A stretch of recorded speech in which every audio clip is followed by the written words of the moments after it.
할렐루야.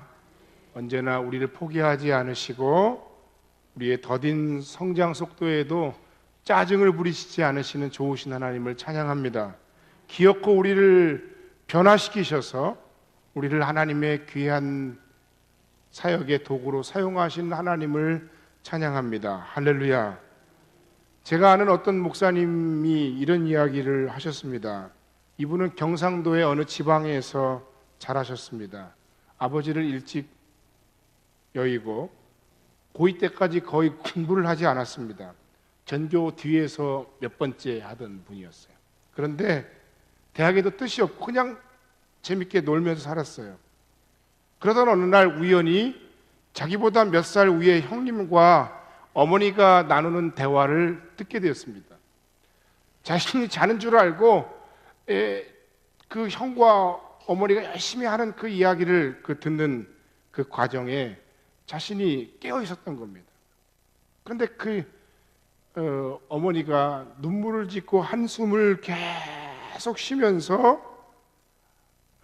아이고 우리 아들은 어떻게 해야 되냐, 큰일 났다 하면서 그 한숨 소리를 계속 푹 내쉬는데 그 목사님에게는 그 소리가 마치 하늘에서 터져 나오는 천둥 소리와 같이 들렸다는 거예요. 너무너무 큰 충격을 받아서 큰 마음의 자각을 하고 그때부터 1년 조금 더 되는 기간 동안 나름 열심히 공부를 해서 오늘의 자신이 있었다. 그래서 서울의 어떤 유명한 대학의 경제학과에 자신이 입학할 수 있었다 하는 이야기를 간증삼아 했습니다. 그 다른 간증도 많이 했습니다만 그 이야기의 핵심은 무엇입니까? 뭔가 자신의 삶을 바꾸고 변화시키는 어떤 삶의 결정적인 순간이 있었다는 것을 이야기를 한 겁니다. 오늘 우리가 함께 읽은 그 본문의 주인공은 야곱입니다.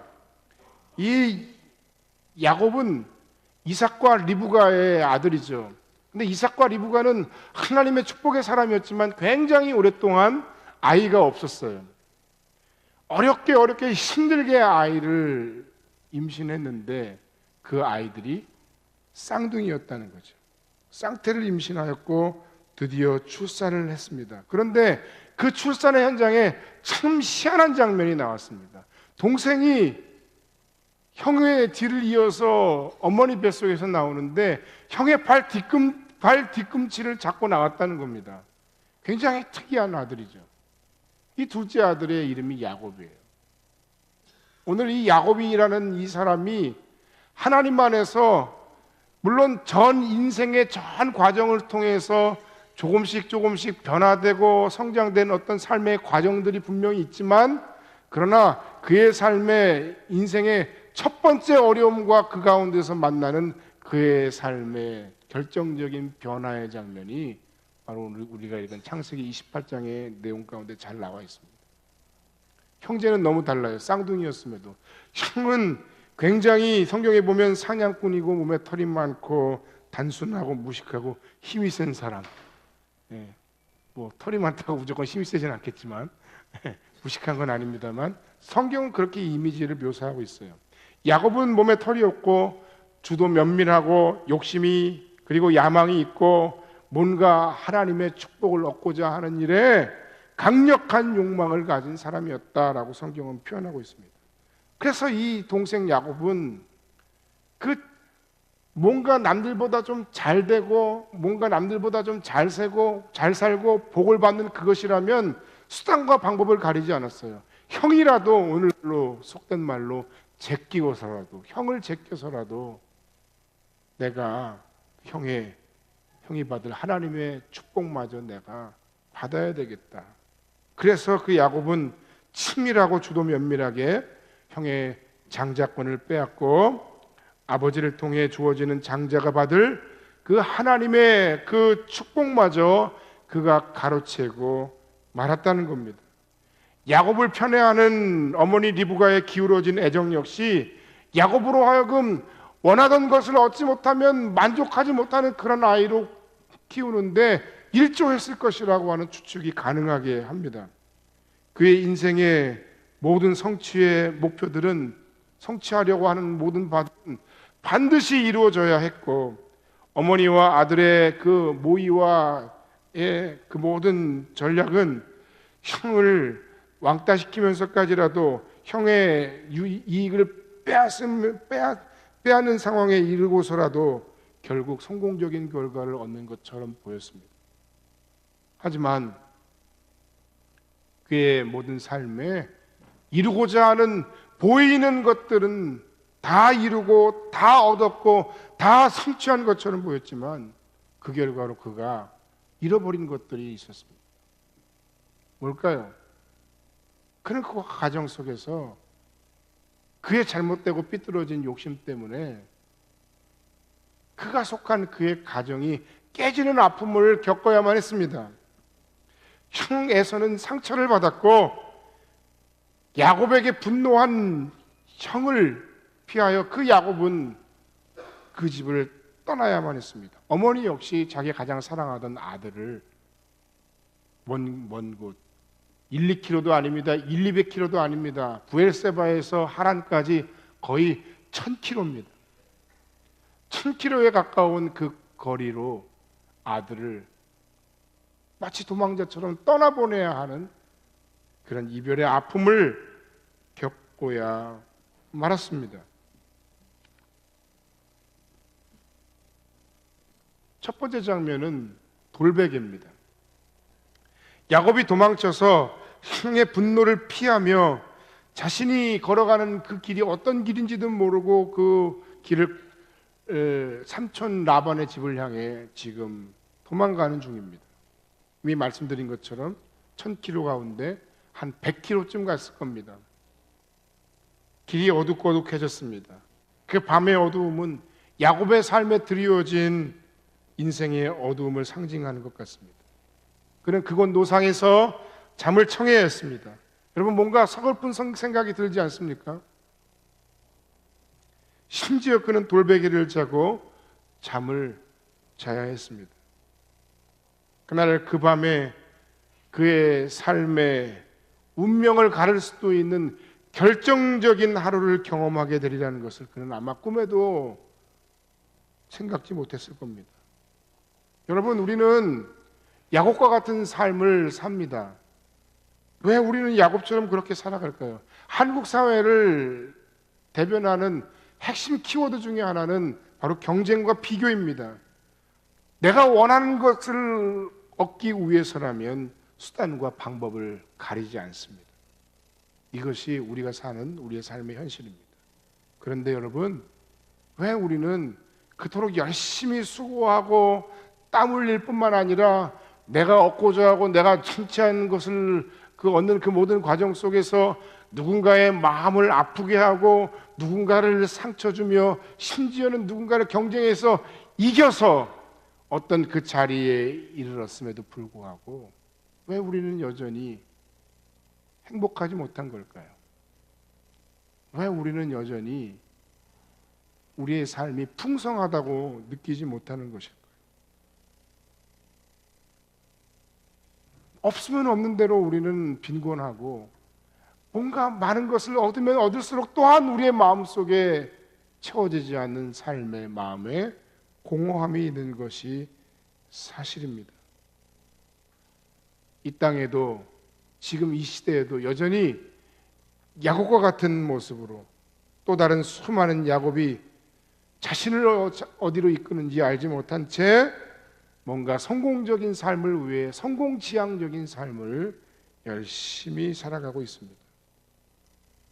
인생을 살고 뒤를 돌아다 보니까 온전한 관계가 그렇게 많지가 않아요.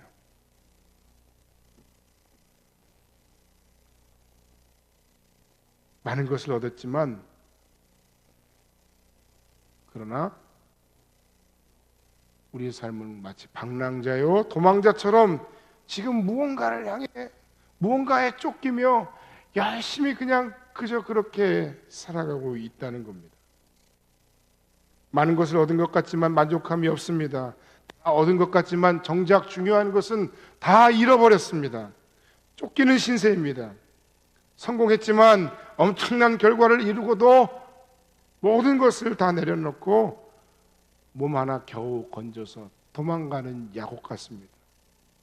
세상의 성공과 어떤 성취도 우리의 삶의 안전을 보장해 주지는 않더라는 것입니다. 그것이 지금 길바닥에서 돌베개를 베고 누워 자는 야곱과 같은 우리의 모습입니다. 두 번째 장면은 바로 이때 하나님께서 야곱을 찾아오셨다는 거예요. 그곳에서 잠을 자는 가운데 그가 꿈을 꾸었어요. 그 꿈 가운데 보니까 하늘로부터 한 사닥다리가 땅으로부터 하늘에 닿아 있는데 천사들이 오르락 내리락 하는 장면을 보았습니다. 그리고 그곳에서 하나님의 음성이 들렸습니다. 아브라함에게 하셨던 이야기들이 반복되어 들립니다. 자신을 하나님은 이렇게 소개하십니다. 나는 아브라함의 하나님이고 이삭의 하나님이다. 네가 누워있는 그 땅을 내가 주겠다. 내 자손이 띠끌과 같이 많아져서 사방으로 퍼져나갈 것이다. 모든 족속이 내 자손으로 인하여 복을 받을 것이다. 그리고 더 놀라운 약속의 말씀을, 개인적인 약속의 말씀을 하나님께서 그에게 15절 말씀해 하십니다. 내가 너와 함께 있어 내가 어디로 가든지 너를 지키며 너를 이끌어 이 땅으로 돌아오게 할지라. 내가 내게 허락한 것을 다 이루기까지 너를 떠나지 아니하리라. 부엘세바에서 지금 얼마쯤 왔다 그랬어요? 한 100km쯤 왔다 그랬어요. 그리고 그는 앞으로 얼마의 거리를 더 가야 됩니까? 한 900km쯤 더 가야 되는 거예요. 그러니까 하나님이 그에게 내가 반드시 너와 함께 할 거고, 그리고 이 약속이 이루어질 때까지 너를 떠나지 않을 것이고, 너는 반드시 이곳에 돌아오게 될 거야 라고 말씀하신 거예요. 여러분, 야곱은 인생에 살면서 이렇게 따뜻한 이야기를 어쩌면 단 한 번도 들어본 적이 없었을지도 모르겠습니다. 자신이 뭔가 남들보다 뛰어나야 인정받는다고 생각했을 겁니다. 자신이 뭔가 남들보다 더 많이 가져야 인정받는다고 생각했을 겁니다. 자신이 뭔가 남들보다 더 많이 성취해야 인정받는다고 생각했을 것입니다. 누군가에게 인정받지 않고서는 나의 삶은 의미가 없다고 생각했을지도 모릅니다. 그리고 열심히 달려왔지만 이미 말씀드린 것처럼 그 신세는 도망자고 그의 마음은 만신창입니다. 공허합니다. 빈곤합니다. 모든 것을 다 잃어버린 것 같은 그에게 찾아와 말씀하시는 하나님의 음성, 이것이야말로 그의 삶을 바꾸고 변화시킨 결정적인 한 장면이 아닐 수 없습니다. 아까 처음에 말씀드렸던 그 목사님의 삶에 어머니의 그 한숨소리가 내게는 천둥소리 같았다. 야곱의 그 빈곤한 삶에, 야곱의 그 아프고 고통스러운 삶에 한 광야의 벌판에서 돌베개를 베고 자면서 야, 참 낭만적이다라고 생각하는 분들, 과연 낭만적이었을까요? 그 괴롭고 아프고 고통스러운 삶의 현장에 하나님이 그에게 찾아오셔서 바로 그와 같은 약속 15절의 말씀을 그에게 들려주셨다는 거예요. 오늘 이 아침에 여러분의 삶의 상황과 환경이 어떠하든지, 무엇으로 인하여 낙심하고 어떤 것으로 인하여, 관계로 인하여 괴롭고 무엇을 성취했음에도 불구하고 공허한 여러분들이 있다면, 오늘 야곱을 찾아오셔서 야곱에게 말씀하시는 그 하나님의 음성을 말씀 가운데 여러분도 듣는 아침이 되시기를 주의 이름으로 간절히 축원합니다. 내가 너와 함께 있어 내가 어디로 가든지 너를 지키며 너를 이끌어 이 땅으로 돌아오게 할지라. 내가 내게 허락한 것을 다 이루기까지 너를 떠나지 아니하리라. 할렐루야. 베델, 그것은 루스라고 하는 것을, 그 지명을 바꾼 또 다른 이름입니다. 하나님의 집이라는 이름의 뜻입니다. 베델, 그곳에서 그는 하나님 앞에 서게 됩니다. 그리고 그 하나님 앞에서 뭔가 인생 가운데 그동안 느끼지 못했던 엄청난 두려움을 느낍니다.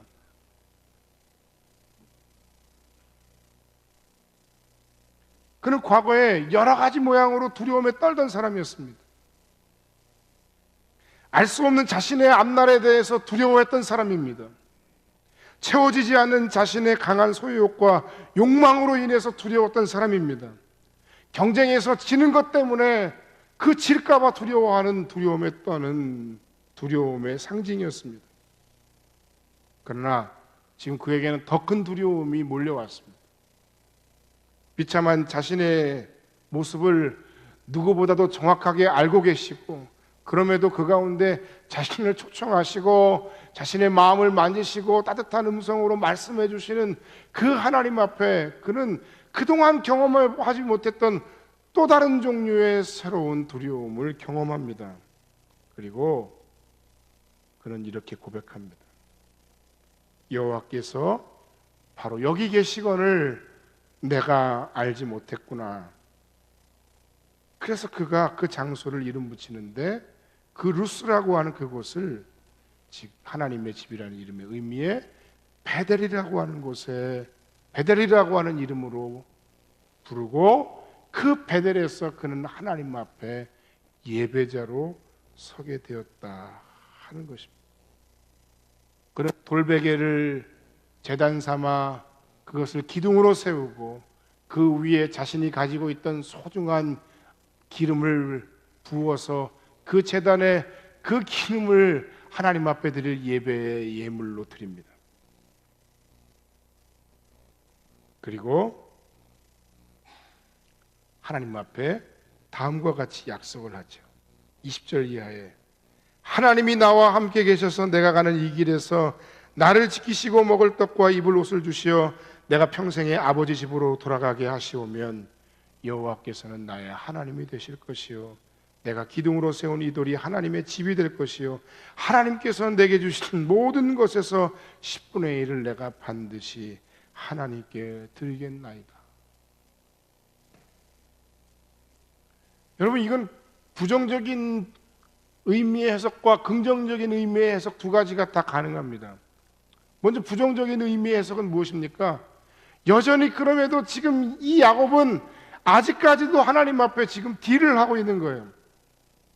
하나님, 만약에 하나님께서 하나님의 말씀대로, 하나님의 약속의 말씀대로 정말로 나를 하나님께서 지키셔서 내가 저 먼 곳에 돌아가지만 다시 이 땅에 돌아오게 된다면 나는 하나님 앞에 이러한 일들을 하겠습니다. 상당한 야곱의 얄팍함과 마음의 저렴함을 우리가 느끼는 장면입니다.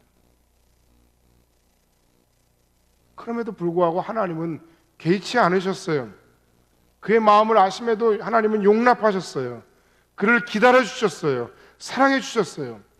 또 한편으로 그럼에도 불구하고 그가 하나님 앞에 두려워하면서 예배하는 그 모든 장면 가운데 다시 한번 우리가 깊이 생각할 부분은 바로 이 부분입니다. 그 두려움에 떠는, 하나님 앞에서 두려움에 떠는 자신이 뭔가 자신의 삶을 뭔가 좀 바꾸어 봐야 되겠다, 뭔가 좀 재조정해 봐야 되겠다라고 하는 그의 마음의 의지가 그 마음 가운데 생겼다는 겁니다. 여러분, 야곱의 삶과 그의 인생 이야기를 우리가 창세기에서 만날 때, 여러분 이 창세기의 말씀을 읽을 때 여러분 이 이야기를 어떻게 우리가 알아들어야 되겠습니까? 야곱은 굉장히 위대한 성경의 인물이요, 그리고 영웅으로 오늘날 우리의 시대의 관점에서 그는 성공 시대의 주인공쯤으로 우리가 이 야곱이라는 인물을 바라봐야 되겠습니다. 수많은 어려움과 인생의 난관과 고통이 있었지만, 그러나 그가 하나님의 은혜 가운데 그가 정말 성공한 인물이다 라는 측면으로만 우리가 이 창세기에서 야곱이라는 인물을 바라봐야 되겠습니다. 하나님의 이 약속은 고난 속에 있는 야곱에게 주신 성공의 약속이 아닙니다. 이 이후에도 그의 삶은 많은 성공을 거둡니다.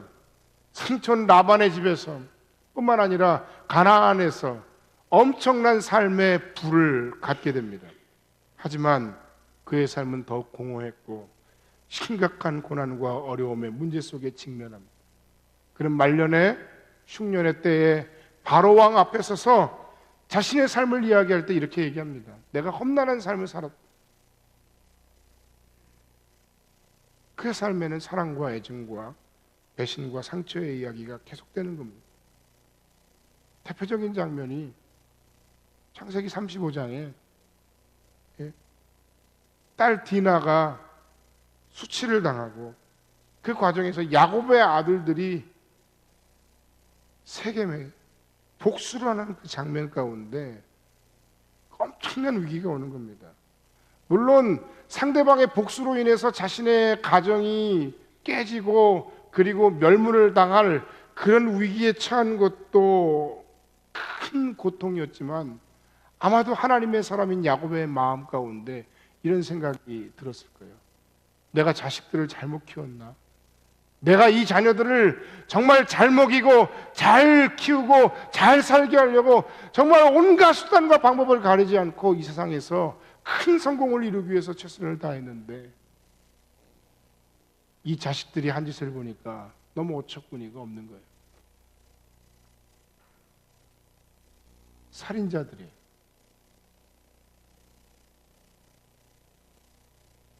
부모의 입장에서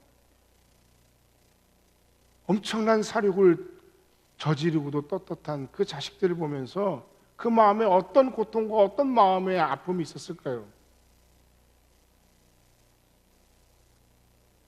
수많은 사건과 역경의 시간들 속에서 한 가정을 통해 신실하게 역사하신 하나님, 그 하나님은 야곱에게 다시 이렇게 얘기하시는 거예요.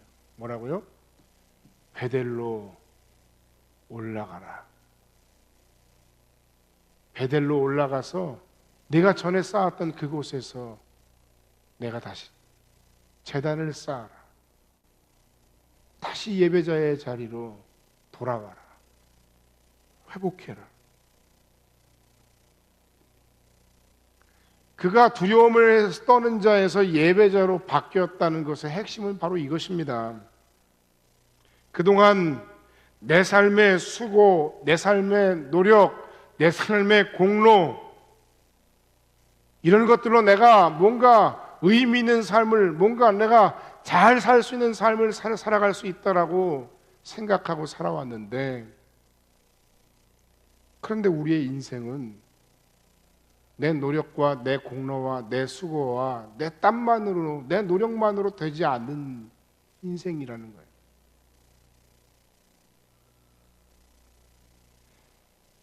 축복을 쟁취하려고 형의 마음을 아프게 하면서까지 자신이 한번 잘 살아보려고 노력했지만 지금 베델에서 돌베개를 베고 자는 야곱의 모습, 또는 삼촌 라반의 집에서 혹은 가나안 땅에서 이방인과의 관계 속에서 뭔가 의미 있게 잘 살아보려고 최선을 다했지만 그러나 자신의 뜻과는 전혀 상관없이 돌아가는 이 모든 상황 속에서 하나님, 내 힘만으로는 안 되는군요. 오직 하나님의 은혜로만 살아갈 수 있습니다. 라고 고백하는 것이 바로 예배자의 모습인 것입니다. 성공과 성취만을 위해 앞만 보고 달려왔던 야곱을 찾아오신 하나님, 그 하나님 앞에서 도망자여 모든 것을 다 잃은 그에게 찾아오셔서 그에게 말씀하시고 그를 깨닫게 하실 때 오늘 야곱은 하나님 앞에 두려운 마음으로 예배하고 있는 겁니다. 그렇습니다. 내가 그동안 온갖 수단과 방법을 다 가리지 않고 뭔가 최선을 다해봤지만 내가 거둔 삶의 열매라는 것이 고작 이렇네요.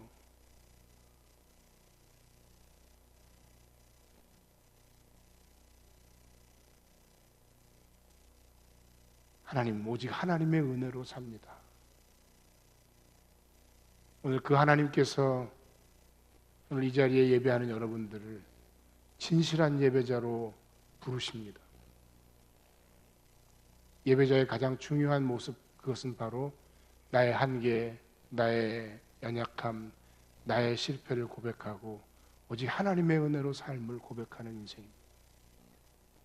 오늘 아침에 예배 나온 여러분들, 하나님 앞에 우리의 연약함을 다시 한번 고백하고 그 하나님 앞에 우리의 삶의 실패를 고백하고 나를 사랑하시고 나를 기다려주시고 나를 사용하시기를 기뻐하신 그 하나님 앞에 신실한 예배자로 다시 서기로 결단하는 아침이 되시기를 주님의 이름으로 간절히 축원합니다. 뿐만 아닙니다. 오늘 이 말씀의 예배의 원리 가운데 우리가 놓치지 말아야 할 한 가지가 있는데 그것은 바로 무엇인가 하면 바로 그리스도를 통한 예배입니다. 야곱의 꿈에 우리가 주목해서 보면 야곱의 꿈에는 사닥다리가 나옵니다. 여러 가지 의미들이 있습니다. 제의적인 의미, 필로의 해석, 여러 가지 얘기 나오죠. 사닥다리라고도 하고 어떤 주석에서는 계단이라고도 표현했습니다. 하나님과 사람이 만날 수 있는. 근데 예수님께서 요한복음 15장 1장 51절을 가리켜서 또 이르시되 진실로 진실로 너희에게 이르노니 하늘이 열리고 하나님의 사자들이 인자 위에 오르락내리락 하는 것을 보리라 하시니라 라고 말씀하셨습니다. 이 말씀은 무엇입니까? 우리가 그리스도 예수를 통해서만 하나님 아버지 앞에 진실로 나아갈 수 있음을 우리가 다시 한번 고백해야 된다는 것입니다. 인생의 베델에서 우리는 무엇을 보는가? 이 베델 가운데서 하나님과 우리 사이를 화목케 하시는 예수 그리스도를 봐야 됩니다. 세상에 교회도 많고 그리스도인이라고 자처하는 사람들도 참 많지만 그들 가운데 세상이 우리에게 요구하는 것은 다른 것이 아닙니다.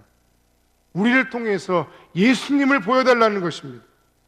교회 안에 평안함이 있고 강력한 말씀의 선포가 있고 아름다운 찬양이 있고 수많은 예배자들이 모여 장엄한 예배를 드립니다. 냉난방도 잘 되고 주차장 시설도 완비되어 있고 여러 가지 귀한 사역들을 우리가 감당합니다. 하지만 우리가 우리의 이 모든 예배와 우리의 이 모든 사역과 우리의 이 모든 삶을 통해서 세상이 우리를 통해 그리스도 예수를 볼 수 없다고 말한다면 하나님의 나라가 어떤 것인지 교회가 설명해 줄 수 없다면 여기엔 분명히 무언가 짚고 넘어갈 부분이 있다고 말하고 싶습니다. 우리가 기억해야 할 우리의 인생, 우리의 베델. 하나님이 내 멋대로 살던 우리를 자신의 욕망과 욕심을 채우기 위해 수단과 방법을 가리지 않고 우리를 부르셔서 하나님을 예배하는 자리로 세우신 곳입니다. 그리고 예수님은 자신이 이 세상과 하늘을 연결하는 사닥다리라고 말씀하셨습니다. 그 꿈을 본 사람은 이 세상에 임한 하나님의 나라를 선포할 뿐만 아니라 이 세상에 예수님을 또한 보여주어야만 합니다. 고린도후서 5장 18절 19절 말씀에 보면 모든 것이 하나님께로서 났으며 그가 그리스도로 말미암아 우리를 자기와 화목하게 하시고 또 우리에게 화목하게 하는 직분을 주셨으니 곧 하나님께서 그리스도 안에 계시사 세상과 세상을 자기와 화목하게 하시며 그들의 죄를 그들에게 돌리지 아니하시고 화목하게 하는 말씀을 우리에게 부탁하셨느니라. 할렐루야. 하나님께서 찾아오셔서 하나님을 만난 사람들, 하나님의 은혜로 예배자로 겸손히 서서 회복되는 우리들, 우리는 우리의 사역과 삶을 통해 세상 가운데 그리스도를 보여주는 공동체요, 그리스도를 보여주는 가정이요, 그리스도를 보여주는 인생이 되어야 합니다. 모쪼록 우리 인생의 진정한 베델의 약속을 붙들고 평생을 걸어갈 수 있는 아름다운 성원 공동체가 다 되시기를 주님의 이름으로 간절히 축원합니다. 기도하겠습니다.